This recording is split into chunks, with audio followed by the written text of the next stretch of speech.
Hi everybody, it's Honest John again. One interesting fact that came out during the investigation of the two brothers that bombed the Boston Marathon was that in addition to spending a lot of time on jihadist websites, they like to listen to Alex Jones. Now, when you think about it, Jones's paranoid, anti-government rants sound like the kind of thing that you would hear on a jihadist website. Now, some of you might ask, how would I know? I mean, those websites, a lot of them are in Arabic, and since I fly a lot, I don't go to them because I don't want to wind up on some stupid watch list. But you can hear what's on those, and you can hear it in English very easily. All you have to do is Google Adam Gadon. Now, Adam Gadon is known as the American Al-Qaeda. He's an American citizen who transferred his loyalties to Al-Qaeda and speaks for them very much. It tries to recruit terrorists. And then there's, you can Google Ali al-Awlaki. You might remember him. He's another American citizen who aligned himself with Al-Qaeda. He was killed by a drone strike in Yemen. And if you listen to them, you'll hear the same paranoid mindset, the same blame America for everything rhetoric, the same conspiracy theories, and the same anti-government fanaticism in all of their videos. And it's not just Jones. I mean, Rush Limbaugh and Glenn Beck, they do the same thing. As a matter of fact, I'm willing to bet if you took Adam Gadon, Ali al-Awlaki, Glenn Beck, Rush Limbaugh, and Alex Jones, and you put their voices through one of those computer filters so that they all sounded the same, and you played it for people, they wouldn't be able to tell who's the terrorist and who's the right-wing commentator.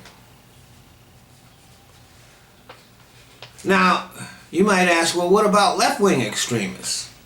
And that's a good question. And if you go back to the heyday of left-wing extremism, say the late 60s, early 70s, and you listen to folks like Abby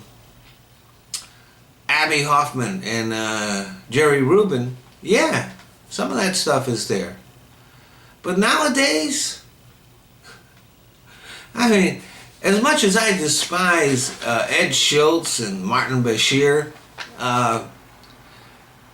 if you compare them to the right-wingers, they sound absolutely reasonable.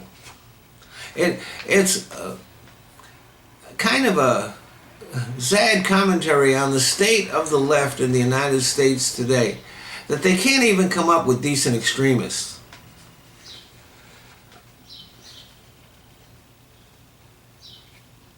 So the guys that sound like Al-Qaeda, they all come from the right.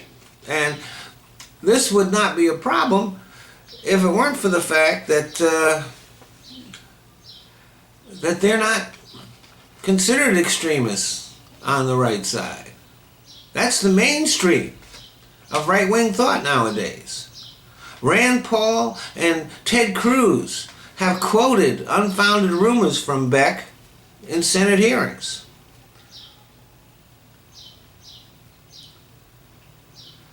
There just aren't any old-fashioned mainstream conservatives around anymore. They've all gone off the deep end.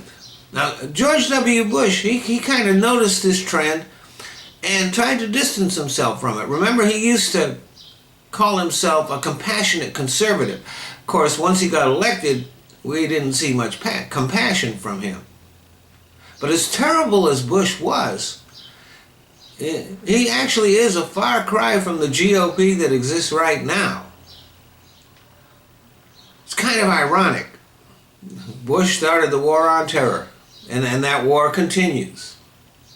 And yet, the party that George Bush came from is beginning to sound a lot like Al-Qaeda. Thanks for listening.